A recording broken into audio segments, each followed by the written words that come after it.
রাজনীতির রঙে ম্লান হয়েছিল পাঠশালার স্বপ্ন। শৃঙ্খলার খোঁজে এবার ফিরছে নতুন দিনের প্রত্যাশার জন্ম। শিক্ষা খাতে শৃঙ্খলা ফেরাতে বড় সিদ্ধান্ত নিয়েছে নেপাল সরকার।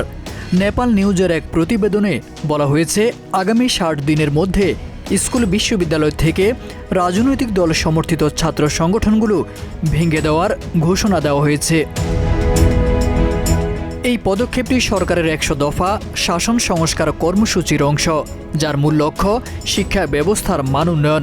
সংশ্লিষ্ট কর্তৃপক্ষের মতে, দীর্ঘদিন ধরে শিক্ষা প্রতিষ্ঠানে রাজনৈতিক হস্তক্ষেপের কারণে একাডেমিক পরিবেশ ব্যাহত হচ্ছে, যা শিক্ষার গুণগত মানে নেতিবাচক প্রভাব ফেলছে।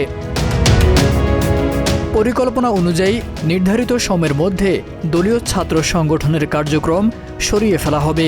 এর পরিবর্তে ৯০ দিনের মধ্যে স্টুডেন্ট কাউন্সিল গঠন করা হবে, যেখানে শিক্ষার্থীরা অরাজনৈতিক ও অন্তর্ভুক্তিমূলক কাঠামোর মাধ্যমে নিজেদের মতামত প্রকাশের সুযোগ পাবে।